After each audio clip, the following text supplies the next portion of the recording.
What's up, guys? We're here at AMC Town Square with Chasing Cinema. Mr. James Hsu.com. We're over here. You know what that means? When we're standing at a stool, usually that means one thing. Top 10. Which will be up available tomorrow, so make sure to check it out. But first, let's hop into some reviews. What do you want to talk about? Let's first talk about M. Night Shyamalan's Shyamalan Ding Dong. Shyamalan Ding Dong's Split. I don't like disrespecting his name. That's a shoot thing. Split. Well, he hasn't come out with anything good for me to give him some respect. Well, the visit I thought was at least better than After.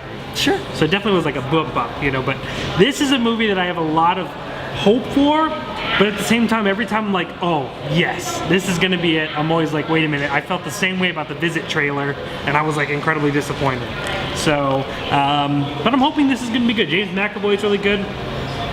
You have Anya Taylor-Joy from The Witch, who I'm also a big fan of, and you know, I mean, I don't know. It looks like a movie that will interest me. What are you expecting? I think the movie looks great. Yeah. The personality disorder guy, James McAvoy, Professor X going nuts, and because of this Shyamalan Ding Dong, I'm curious if there's gonna be like this. The twist. Yeah, I'm curious about the twist. So. Twist is always interesting. I've always said he didn't need one. He definitely didn't have a strong one with The Visit. I felt like everyone saw that twist coming, but hopefully this one gives us something interesting to bite off on. Well, let's see if we agree on this movie after it's over, or if we're gonna split. Ooh, Kent's the man. Kent is the man. There is no film without him. You could leave that in there. All right, so we just got out of M. Night Shyamalan Ding Dong's Split, and from this point on, it's back to Shyamalan. Oh, this movie was he's restored respect in his name. This movie was absolutely amazing. James McAvoy, amazing. The score was so intense for this movie. It was so intense. I loved it. All three of the girls, or I should say, I thought two of the three of the girls were good. The one that only had her bra or her underwear on, I thought she was the worst of the three. But the blonde and the main actress, definitely the least.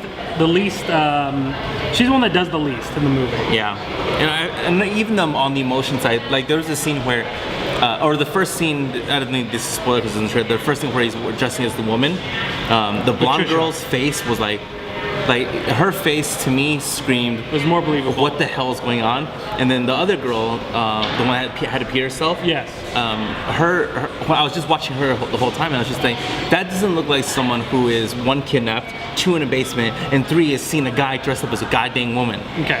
And luckily, I'm not sure what the girl that you find least efficient has been in, but the other girl, not Anya, but the other girl that you like, the other blonde girl, just came off of Edge of 17. She was in Edge of 17, so she's definitely got some work going. Go on. Yeah, so the score was awesome. The movie was just awesome. I really, the best movie of the year. That don't mean much because we're in January still, but yeah, best movie of the year. It was an awesome thriller. M. Night Shyamalan has redeemed himself with me, and we'll talk about spoilers later because the ending for me, I was enjoying the whole movie, and then that last ending, the twist, the Shyamalan twist. Let me guess, made you want to get naked and run around the theater. Exactly. Yeah, I knew I it. Freaking loved you want to know how I knew that? Because he did it in the screening. It was really embarrassing. And awkward, but the thing is, I don't care. That's why you can't miss our premieres. You know, I don't care. Like, it's like, if I want to get naked and run around the theater, I'll do it. Yeah. I mean, hey, it's a good way to show your expression. It's my theater. It's true. It is. Hsu kind of nailed it, man. Shyamalan definitely shines with Split. I mean, there is some really great stuff in here. It's really a movie that you could watch performance-wise. Like, as much as it's not like a movie that you'll see get nominated for Academy Awards, there is some really great acting in this movie. Anya Taylor-Joy is so good as she kind of takes on this girl who's just stuck in the situation, trying to figure out how she's going to handle it. And then you have James McAvoy, who's not playing one character, not two characters, not three, but 4 or 5 different characters, flipping from all these personal identities, and every one has so much to go with it. You have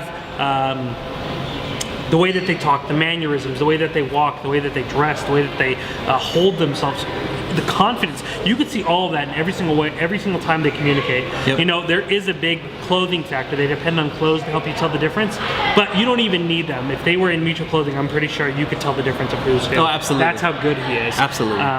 Really great. I thought the movie was able to really kind of set you in that claustrophobic kind of intensity of wanting to escape and just not really sure. It's also really great because it plays with the fact that this is a person who's mentally damaged. I don't know if mentally damaged is the correct term. Maybe that's a bit harsh, but mentally, as mental issues, that he has created 24 personalities to help him cope with what's going on. And I mean, I thought that was really effective. Yeah, the movie was just great. I totally agree. So we'll do a little spoiler real quick. Yeah, if you haven't seen it, make sure not to, because we're about to reveal the twist in Split. So there's nothing until that last moment when they reveal that Shyamalan wants to make his own cinematic universe. Yes, you literally are like, oh, there is no twist in this movie. Huh. Until literally the last and then 3 like seconds. then you just get punched right in the gut.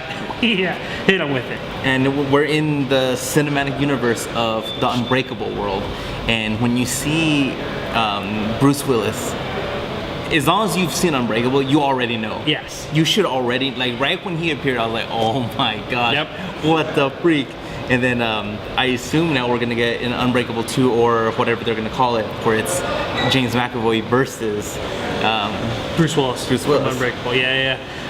It's just something that feels so completely random, and you're just like, wait, what? Like it almost feels fan fiction-y. You know how me and you will talk about it, we're like, oh, it'd be so cool if they did this, and he actually did it with this movie.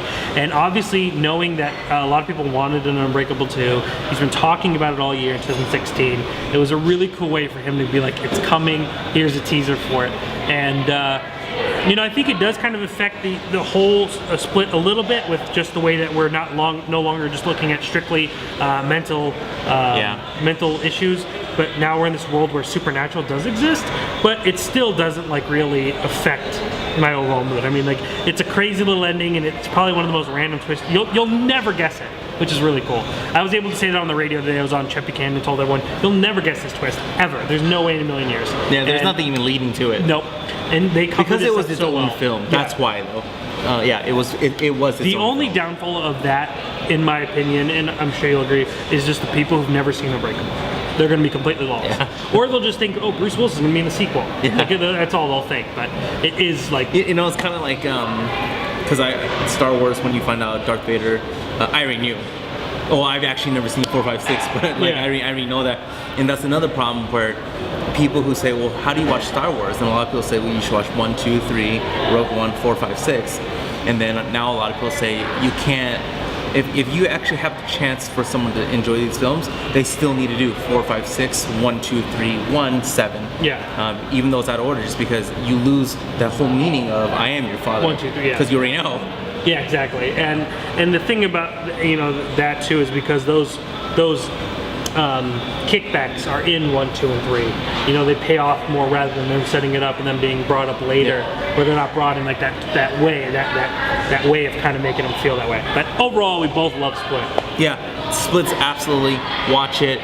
Awesome movie. Make sure to go click our review for 20th Century Woman. We have Triple X, Return of Xander Cage. And the Which founder, is filmed a little weird. We just filmed weird, a little bit weird, but don't worry. Me and Shu like to improvise every now and then. And we have a review for the founder, so make sure to go check that out. McDonald. And then our That's how top you say 10. it in Mandarin. That is. Oh, is it really? Yeah. What is it? McDonald. Oh. Well, make sure to go watch our review. 7 days later, we're gonna be back for. A Dog's Purpose. Oh, I feel so bad for them. It's a shame. TMZ leaked footage. What do you expect? In Resident Evil, the final chapter. Mila Jovovich. And then I believe Gold might be opening here in Vegas. The Matthew McConaughey movie. Oh, that looks good. Yeah, so hopefully ready? we'll get that. Let's do it.